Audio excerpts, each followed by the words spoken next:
మంచి మంచి ఖచ్చితంగా పాటలు పెడతాను. ఖచ్చితంగా ఇందాక ఒక పాట పాడుతున్నారు, మిస్ అయ్యారు, కంపల్సరీ పాడాలి ప్లీజ్.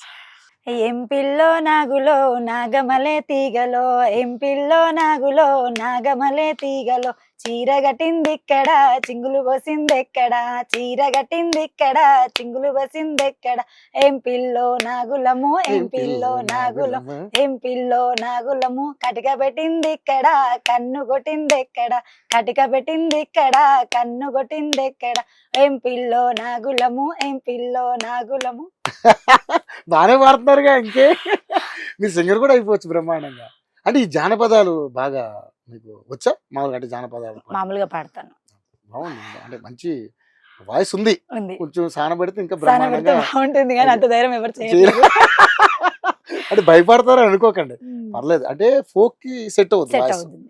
అంటే చేయండి, ఎందుకైనా మంచిది. ఎందుకంటే ఏమో అవును. ఏ పుట్టలో ఏ పాము ఉందో, ఎక్కడుందో టాలెంట్ చేయొచ్చు కదా, తప్పేముంది. ఖచ్చితంగా అవకాశం తప్పకుండా వస్తే తప్పకుండా పాడండి.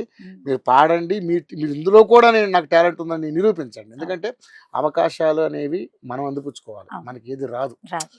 మన స్వయంకృతాపరాధాలు కొన్ని వదిలేసుకుంటాం. అవును అది మనం ఇప్పుడు మీరు చూసారా, జతిన్ ఒక వీడియో తీసి అన్నారు, అవును నిజంగా ప్రూఫ్ కదా, అంత ఉపయోగపడ్డది మీకు. అవును. అందుకని దీన్ని మనం లైట్ తీసుకోవాలి. అవును. సో సరే, మనం ఇప్పుడు నేను 100 మాటలు చెప్తాను, కొన్ని నేను వదిలేస్తా. వదిలేస్తాం. చెప్పడం వరకు బాగానే చెప్తాం, కానీ ఆ. కానీ అది అది మనకి అదృష్టం అంటారు, చెప్పాను ఆ. కదా, అది రావాలి. తప్పకుండా మీరు మంచిగా లీడ్ చేయాలి.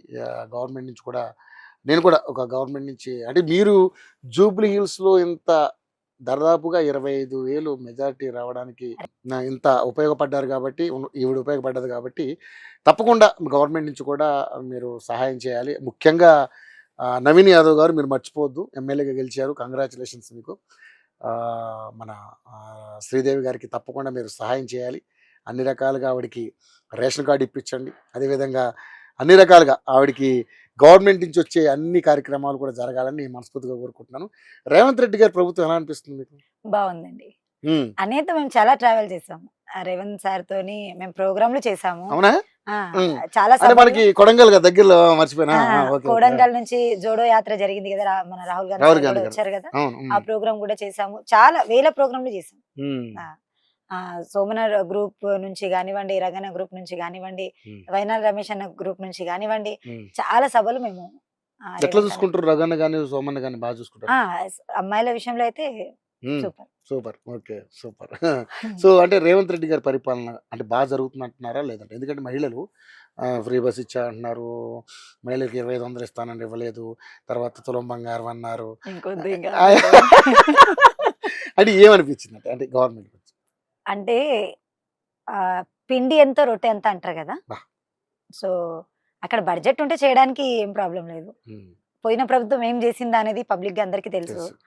ఇప్పుడు అక్కడ బడ్జెట్ ఉంటే చేయడానికి రేవంత్ అన్న కూడా ఏం ఆలోచించాడు.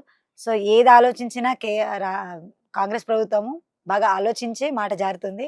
సో ఖచ్చితంగా అక్కడ ఫండ్స్ ఉంటే ఆడవాళ్ళకైనా సరే మగవాళ్ళకైనా సరే మనకు ఇప్పటి వరకు చెప్పినవన్నీ ఖచ్చితంగా నెరవేరుస్తారు. ఇంకా 3 సంవత్సరాల టైం ఉంది కాబట్టి నెరవేరుస్తారు నమ్మకం ఉంది. పక్కా. ఓకే, ముందు మీరే నమ్ముతున్నారు? పక్కా నేను నమ్ముతాను. నేను ఎందుకు నమ్ముతానంటే 2008 లో నాకు ఇల్లు లేదు. అప్పుడు ఇల్లు లేదు, నేను చాలా ఇబ్బందిలో ఉన్నాను. ఒకటే రాజశేఖర రెడ్డి గారి గవర్నమెంట్ అప్పుడుకి సార్ ఉన్నారు.